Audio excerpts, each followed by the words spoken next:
মসজিদে জামাতে ফজর নামাজ পড়ার জন্য এক ব্যক্তি সকাল সকাল ঘুম থেকে উঠে উজু করে মসজিদে যাচ্ছে। মাঝপথে সে পা পিছলে পড়ে গেল, তার কাপড় নষ্ট হয়ে গেল।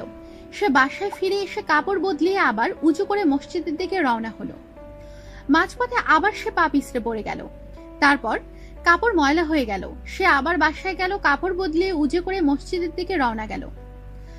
মাঝপথে আসতে আসতে লণ্ঠন হাতে এক লোকের সাক্ষাৎ পেল। লোকটিকে সে জিজ্ঞেস করলো, আপনি কে?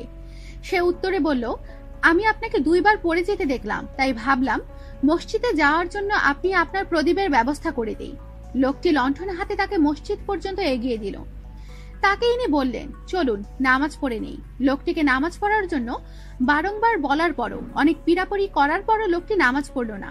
তখন তাকে জিজ্ঞেস করলো, আপনি নামাজ পড়া পছন্দ করেন না? বলুন তো আপনি কে? লোকটি উত্তরে বলল, আমি শয়তান। আমি আপনাকে প্রথমবার পা পিছলিয়ে ফেলে দিয়েছিলাম যাতে মসজিদে নামাজ না পড়ে আপনি বাড়ি ফিরে যান, কিন্তু আপনি যখন পা পিছলে পড়ে যাওয়ার পর বাড়ি গিয়ে ফিরে আসলেন, তখন আল্লাহ তাআলা আপনার সব গুনাহ ক্ষমা করে দিলেন।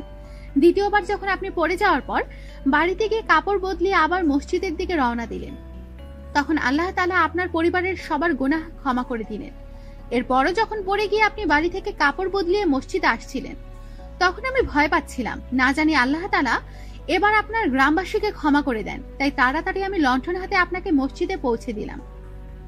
হে আল্লাহ, তুমি আমাদের নিয়মিত ইমামের পেছনে 5 ওয়াক্ত নামাজ পড়ার তৌফিক দান করো। আমিন।